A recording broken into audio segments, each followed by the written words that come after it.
రాయబడి 37వ వచనం. ఆమె సేవ చేయుచుండెను, కానీ మరీ ఏమో నమ్మకాన్ని విశ్వాసాన్ని చూపిస్తుంది, అన్ననేమో సేవను చూపిస్తుంది. ఇది చాలా ప్రాముఖ్యమైన సంగతి. సీతారామ గారి జీవితంలో ఈ రెండు తీవ్రమైన అనుభవాలు వింటూ వచ్చాను. కానీ నమ్మినటువంటి ఆమె ధన్యురాలు. నమ్మడం ఏమిటి? ప్రభు ఆమెకు తెలియజేయించిన మాటలు. ప్రభు తెలియజేయించిన ఏదో నమ్మడం అనేది కాదు, ఆమె ప్రభు మాటలు అన్నీ. దేవుడు తన దూత ద్వారా మరియమ్మ ఒక వర్తమానం పంపించారు. ముందేమో కొంచెం తడబడింది, ఇది రాగవుతుంది అని అన్నది. అదే లూకా సువార్త 1వ అధ్యాయం. అప్పుడు ఆ దూత అన్నాడు, అవన్నీ నాకు తెలియదు, అది ఒక్కటి తెలుసు, దేవుడు సెలవిచ్చిన ఏ మాట అయినా నిరర్ధకం కానే కాదు. దేవుడు చెప్పాడు అంటే జరిగి తిరుగుతున్నాడు. అప్పుడు మరి అయితే నేను నమ్ముతున్నాను. సీతారామ గారి జీవితంలో కనుక ఆమె చెప్పిన మాటలు, ఆమె ద్వారా ఏదైతే మనం విన్నామో అవి ప్రభు మనతో మాట్లాడుతున్న మాట. కనుక మనము నమ్మితే మనము ధన్యులము అవుతాం. ధన్యులు అంటే ఆశీర్వదించబడతాము అనే విషయాన్ని అక్కడ మనం అర్థం చేస్తాం. ఇది ఒక వ్యక్తి జీవితంలో తను ఒక క్రైస్తవుడుగా తన జీవితంలో ఆరంభించడం అనేది మనకు జన్మతోటి ఎవరూ క్రైస్తవులు కాదు. అయితే ఒక దినం రావాలి వారి జీవితంలో, ఎవరైతే ప్రభు మాటలు విని విశ్వాసం నుంచి రక్షణ పొందారో అది మొదలుకొని ఈ మాట రాయబడుతుంది. నమ్మిన ఆమె వారు క్రీస్తులో ఉంటారు, వారు క్రైస్తవులు. క్రైస్తవ్యము అనేది ఒక కులము, ఒక మతము, లేకపోతే ఒక వెలుపటి ఆచారంలో కాదు. అది విశ్వాసం. అంటే విశ్వాసం ప్రభుని యేసుక్రీస్తునందు విశ్వాసం. యేసు ప్రభు వారు దేవుడైంది. ఆ మాటల్లో మరి వింటూ వచ్చారు, మహాదేవుడని, దేవాది దేవుడని ఉచ్చరించిన మాటలు వింటూ ఆయనే మనుషులుగా లోకంలో జన్మించి మానవాళి రక్షణ కొరకు స్థితిలో తన ప్రాణాన్ని బలి అర్పించి ఆయన చనిపోయి సమాధి చేయబడి సజీవుడై 3వ దినాన లేచి జీవించుచున్నాడు. ఆ యేసు ప్రభుని రక్తం ప్రతి పాపం నుంచి మనల్ని పవిత్రంగా చేస్తాడు. అయితే ఎవరి హృదయాలు పవిత్రమవుతాయి? అపొస్తలుల కార్యములు 15వ అధ్యాయం 9వ వచనం. గట్టిగా చదవాలి. వాళ్ళ హృదయములను విశ్వాసం వలన పవిత్రపరిచాడు. అంతే చాలు, ఇంకేంటే కాదు. కాబట్టి విశ్వాసం అనేది ఒక వ్యక్తి పాపాలు క్షమించి ఆ వ్యక్తిని పవిత్రపరిచి నీతిగా తీర్చే శక్తి క్రీస్తు యేసునందుల విశ్వాసంలో ఉంది. అదే సీతారామ గారి జీవితంలో ప్రభు చేశాడని మనం విన్నాం. కనుక ఈ రోజున ఇక్కడ కూర్చున్న వారికి ఎవరైనా ఇటు విశ్వాసమే కదా లేకపోతే ఆమె నమ్మి ధన్యురాలు. ఆ రోజు ప్రభు తెలియజేసిన మాటలు నమ్మి మరీ ధన్యురాలు. ఈరోజు ఇక్కడ కూర్చున్న వారిని ఎవరు వెళ్ళి సరే మనం కూడా అటు ధన్యతలు ఆశీర్వాదాల్లో విశ్వాసం ద్వారా మనం కూడా పాల్గొవాలుగా చేయబడతాం. ఆలస్యం చేయకూడదు. ఇదేదో నాకేం అని అనుకోకూడదు. నీకు అన్ని సంగతులు తెలియాల్సిన అవసరం లేదు. నువ్వు అన్ని సంగతులు చూడాల్సింది కాదు. విశ్వాసం అని అంటే నేను ఒక మాట చెప్తాను. దైవజనుడు పేతురు అపొస్తలుడు 1వ పేతురు 1:8-9 మీరు చూడకే ఆయన ప్రేమించుతున్నారు, మీరు ఇప్పుడు కళ్ళారా చూడకే విశ్వసించుచు మీ విశ్వాసమును ఫలముగా ఆత్మరక్షణ పొందుచు చెప్పన సఖ్యమును మహిమాయుక్తమైన సంతోషం గల వారే ఆనందించుతున్నారు. ఇది విశ్వాసం. విశ్వాసం అంటే నాకు కనపడలేదే, నేను చూడలేదే, ఈ కాదు. చూస్తే నువ్వు నమ్మేది ఏంటి? అందుకనే ఒక వ్యక్తి అన్నాడు, యోహాను సువార్తలో ఆయన యేసుప్రభు వారు పునరుత్థానమై శిష్యులు కనపడినప్పుడు లేడు తోమా. ఆ తర్వాత తోమా కూడా ఉన్నప్పుడు ఒకసారి మళ్ళీ శిష్యుల మధ్యకు యేసుప్రభు వారు వచ్చినప్పుడు ఆయన అన్నాడు, యేసయ్య తోమా తోమా, నీవు చూడక నమ్మిన వారు ధన్యులు. అయితే నీవేమన్నావు? నేను ఆయన అరచేతిలో గాయములో వేలు పెట్టితేనే కానీ నేను నమ్మను అన్నవే. ఇవి మాటలు చూడక నమ్మిన వాడెవడు?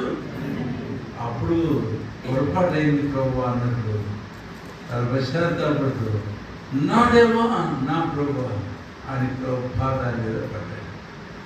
ఆయన పేరు తోమా. 12 మంది యేసు ప్రభు వారి శిష్యుల్లో ఒకడు. మీకు ఒక మాట చెప్పనా? ఆ తోమా ఇండియాకు వచ్చాడు. భారతదేశ చరిత్ర అది, ఇది నేను కథ చెప్పడం లేదు. ఆ తోమా భారతదేశానికి వచ్చాడు. భారతదేశంలో ఆ తోమా చివరికి చెన్నై పట్టణంలో మౌంట్ థామస్ అక్కడ తాను చంపబడ్డాడు. చనిపోలేదు, తను చంపాడు. ఆయన పొడిస్తే ఆ ఈట దెబ్బలకు గాయమై రక్తం కాపుతుండే పణవినికి పరుగున వెళ్తుండే. ఆఖరికి అక్కడ చంపేశాడు. అయితే ఆ ప్రాంతానికి వచ్చి చాలామంది నాయులు, చాలా నిష్ఠగల వారు, చాలామంది బ్రాహ్మణులు, అనేకులు రక్షణ పొందారు. ఈరోజు కూడా అలాంటి వారి సంతానం ఒకరు ఉన్నారు. ఇదంతా వాస్తవమైన సంగతి. ఇది కథ కాదు, బైబిల్లోని సంగతి. ఇది చరిత్ర, ఇదితో వాస్తవం. అందుకని ప్రభువైన యేసుక్రీస్తుని విశ్వాసం ఇస్తే అటు విశ్వాసం ద్వారా మన హృదయాలు పవిత్రపరచబడతాయి, మన పాపాలు క్షమించబడతాయి, మనము నీతిమంతులుగా తీర్చబడి దేవుని ఆశీర్వాదాలు మన పాటలు ఉంటాయి. ఆశీర్వాదాలు అంటే అప్పుడు ఈ లోక సంబంధంగా నాకేం దొరుకుతుంది అనుకుంటారు. అది కానీ ఒక మాట చెప్పాలి, లోక సంబంధంగా దేవునికి ఏం తక్కువ చేయడు. అది అంతకంటే నుంచి పరసంబంధమైన ఆశీర్వాదాలు అనేకలు మన జీవితంలో ఇవ్వాలనుకుంటున్నాయి. ఉదాహరణ ఒక మాట అందరూ చెప్పుకుంటుంటారు. ఏమని చెప్పుకుంటారు? సంతోషమే సగము.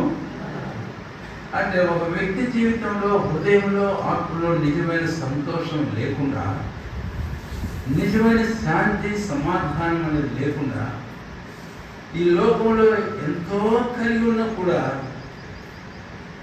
అది ఆ వ్యక్తి యొక్క లోటునే మాత్రం తీర్చలేదు. ఈరోజు మనం చూస్తాం ప్రపంచంలో కుబేరులు, మన దేశం, మన ప్రాంతం, మన రాష్ట్రం, మన బంధువుల్లో కూడా చాలామంది ఏమీ తక్కువ లేదు లోకరీత్యా. కానీ హృదయంలో నిజమైన శాంతి, నిజమైన సంతోషం లేదు, నిజమైన సంతృప్తి అనేది లేదు. దీనికి కారణం పాపమే. ఆ పాపం తొలగించబడి హృదయం పవిత్రపరచబడితే ఈ లోకంలో ఎంతున్నా హృదయంలో, ఆత్మలో నిజమైన దైవికమైన నేర్చుండే శాంతి మనకు కలుగుతుంది. అందుకే యేసయ్య లోకానికి వచ్చాడు. అందుకే ప్రభు ఎవరు తెలుసా? నా శాంతిని మీకు అనుగ్రహించు, నా శాంతినే మీకు అనుగ్రహించి వెళ్తున్నాను. అందుకని ప్రభువైన యేసుక్రీస్తుని విశ్వాసం ఉంచండి, రక్షణ పొందండి. కనుక అనసూయమ్మ గారి సీతారామ గారి విషయంలో మొదటి మాటని జ్ఞాపకం చేశాను. వాక్యం ఎక్కువ ఇలాంటి స్త్రీలు. ఆ తర్వాత రెండవ స్త్రీకి మనం వద్దాం. లూకా సువార్త 2వ అధ్యాయం మనం ఆమెను గురించి చదువుకుంటూ వచ్చినాము. ఇప్పుడు 33వ వచనం నుంచి మనం చదివాక వస్తే మనకు అర్థమవుతుంది. కానీ 36వ వచనంలో ఆమె పుట్టు పూర్వోత్తరాలు మనం చూస్తున్నాను. ఆషేరు గోత్రికురాలను పనుయేలు కుమార్తెనైన అన్న. కాబట్టి ఇవి ఎవరండి? అన్న. ఆషేరు అంటే ఆషేరు గోత్రం. ఇశ్రాయేలులో ఎన్ని గోత్రాలు ఉన్నాయి? 12 గోత్రాలు. 12 గోత్రాల్లో ఆషేరు మనం చూస్తాం. యాకోబు యొక్క కుమారుడు. ఆషేరు అంటే అర్థం ఏమిటి? భాగ్యవతిని అని అంది, కానీ ఇంగ్లీష్ బైబిల్లో మనం చూస్తే హ్యాపీ అమ్మాయి అని. నేను ఆనందభరితుడు, అందుకని ఈ అబ్బాయికి ఆషేర్ అని పేరు పెట్టి. కాబట్టి ఈ ఆషేర్ తర్వాత ఒక గోత్రం, ఈ గోత్రంలో నుంచి వచ్చిన ఒక స్త్రీ అన్న.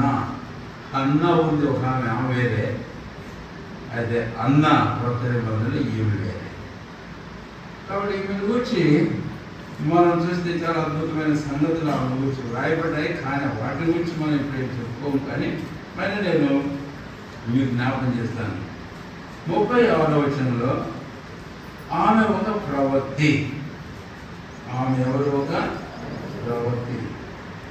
ఆ తర్వాత ఆమె 37వ వచనంలో దేవాలయమును విడవకుండా దేవుని మందిరాన్ని హత్తుకున్న ఒక స్త్రీ. ఆమె లక్షణాల గురించి మాట్లాడుతున్నాను.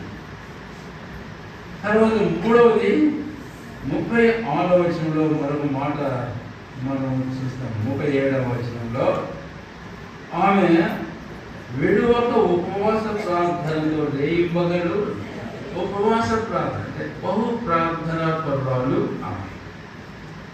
అది మరొకటి. ఆ తర్వాత 4వది మనం వెళితే ఆమె సేవ చేసేటువంటి ఒక చక్కని స్త్రీ. ఏం చెప్పాను చెప్పండి? మొదటిది ఆమె ఒక ప్రవక్తిని. 2వది అంటే నేను చెప్తా ఉంటే వాళ్ళకి మీరు 2వది దేవాలయం హత్తుగా జీవించిన మనిషి. 3వది బహు ప్రార్థనా పర్వాలు. 4వది ఇంకోటి మీరేమన్నా చెప్తారా?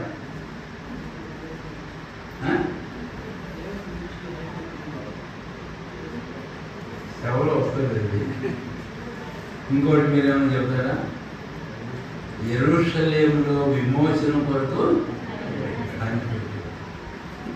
అంటే ఈమె ఎవరు అంటే ఆ స్త్రీ యెరూషలేములో విమోచనం కొరకై కనిపెట్టుకునే వారికి ఏదో చెప్తుంది. అంటే ఈమె అట్టి విమోచన విషయంలో కనిపెట్టుకోగలిగింది. విమోచనం అని అనేటప్పటికీ మనం పడతా పడుతుంటాం. ఏమని? యోబు ఒక మాట ఉన్నాడు. 19వ అధ్యాయం 25వ వచనం, నా విమోచకుడు సజీవుడు. కాబట్టి అక్కడి నుంచి మనం మొదలు పెడితే ఈమె విమోచకుని కొరకు కనిపెట్టుకున్నది. ఈమె ఒక ప్రవక్తి. ఈమె దేవుని మందిరాన్ని హత్తుకొని జీవిస్తుంది. ఈమె ఒక చక్కని ప్రార్థనా పురాలు. ఆ తర్వాత ఈమె ఒక చక్కని సేవ చేసే మనిషి. ఎలాంటి చక్కని లక్షణాలండి ఈ స్త్రీలో. నేను ఇక్కడ ఒక మాట చెప్పనా? ఏంటంటే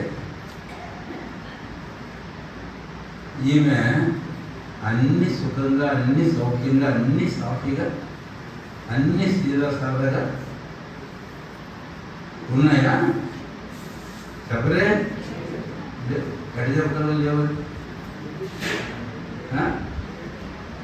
ఎక్కడ చెప్పగలుగుతారు లేవని?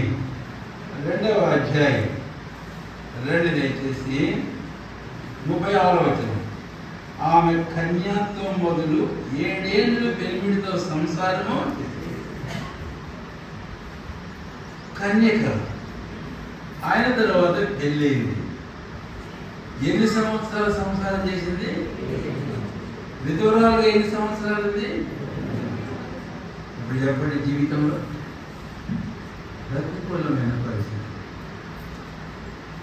ప్రతికూలమైన పరిస్థితులు. 7 ఏళ్ళే సంసారం చేసింది, భర్త చనిపోయాడు. అప్పటి నుంచి విధవరాలు, 84 సంవత్సరాలు విధవరాలు. ఆ వయసు ఎంతో కదా మనం లెక్క పెట్టాలి. ఇట్లే జీవితంలో రకాలైన ఆటలు పోటులు అనేకం ఉండవు. అయినా వీటన్నిటిలో కూడా ఎంత చక్కని నిలకడైన క్రైస్తవ జీవితం కొనసాగించింది. సీతారాము గారు కూడా చెబుతూ వచ్చారు, చాలా సంగతులు చెప్పారు. ఇది వాస్తవమే. రక్షణ పొందిన దేవుని బిడ్డల జీవితాల్లో కూడా ఆయన రకాలైన ఆయన సందర్భాల్లో ప్రభు అనుమతిస్తాడు. ఇలాంటివి వాటిని నమ్మని వెళ్ళాలి. పెద్దలకు సామెత చెబుతుంటారు, మనిషికి రాక మానుకొస్తున్నా అని వస్తాయి. అయితే లోకంలో మనుషులకు వస్తే వారికి ఆశ్రయం ఆధారం ఏది. అయితే క్రీస్తునందున్న వారికి వస్తే వారికి ఒక ఆధారం ఉంది, వారికి ఒక ఆశ్రయం ఉంది. ఆయనే మన ప్రభువు యేసు క్రీస్తు. క్రీస్తు యేసు మంచి కాబట్టి ఒక పాట పాడతాము, సుఖ దుఃఖములు. కనుక ఈరోజు మన ప్రభు అలాంటి. అందుకనే ఈ స్త్రీని గురించి మనం దాని గురించి చెప్పలేదు. అది జీవితంలో ఎలాంటి పరిస్థితులైనా కానీ ఈ స్త్రీ జీవితంలో విమోచన కొరకై కనిపెట్టుకొని పోగా ప్రవృత్తిని దేవుని మందిరాన్ని బహుగా ప్రేమించి హత్తుకున్న ఒక స్త్రీ జీవితంలో బహు ప్రార్థనా పరురాలు, ఉపవాస ప్రార్థనతో రేయింపగలు ఏం చేసిందామే ప్రార్థన చేసింది. తర్వాత సేవ చేస్తూ వచ్చింది. ఇలా సేవలు చాలా సంగతులు మనం చేస్తాం. ఈరోజు అలాంటి వారిగా మన జీవితాల్లో స్త్రీల గురించి వ్రాయబడిన సంగతులు కూడా ఇది స్త్రీలకే కాదు పురుషులకు కూడా, ఇక్కడ కూర్చున్న సిస్టర్స్ అండ్ బ్రదర్స్ అందరికీ జ్ఞాపకం చేస్తున్నారు. కానీ లూకాసు వార్త 1వ అధ్యాయం మరియను గురించి చూస్తే నమ్మినామే, 2వ అధ్యాయం అన్నాను గురించి మనం చూస్తే ఇంకా ఈ సంగతి అనేకంలో మనం చూస్తాం. అందుకనే సీతారామ గారి జీవితంలో ఇలాంటి పరిస్థితులు అనేకలు వచ్చిన ఆమె విశ్వసించిన ఆ చక్కని మంచి ప్రాయం నుంచి ఈరోజు వరకు ఇప్పుడు 91 సంవత్సరాలు. అయితే అటు విశ్వాసంలో నిలబడక కొనసాగడానికి ప్రభు సహాయపడుతూ వస్తున్నందుకే ప్రభుని స్తుతించలేదు. ఆయన మనకు ఒక చక్కని మాదిరి. కనుక ఇలాగా మనం కూడా అటు నిలకడైన స్థిరమైన హృదయంతో ప్రభుని హత్తుకొని ప్రభులో జీవిస్తూ దేవుడు ఆయుష్ పొడిగిస్తుంటే ఆ ప్రకారం ప్రభులో కొనసాగడం అనేది చాలా ప్రాముఖ్యమైన విషయం. ఒకసారి మనం ప్రశ్నించుకుంటాం, ఇలాగా నేను జీవించగలుగుతున్నానా అని. లేకపోతే ఏదైనా ఆటంకాలు, అభ్యంతరాలు, ఇబ్బందులు ఏమి కొత్తలు శోధనలు కలగానే కాదని ప్రభు నిరాకరించి నేను పోతున్నాను, పోయానా ఇంతవరకు. వాడు మనం సరి చేసుకోవాలి, ప్రభుత్వ నూతనంగా మనం ప్రతిష్ఠించాలి, ముందుకు సాగిపోవాలి. ఆ తర్వాత ఇక్కడి నుంచి నేను మరొక సందర్భానికి వెళ్ళాలి.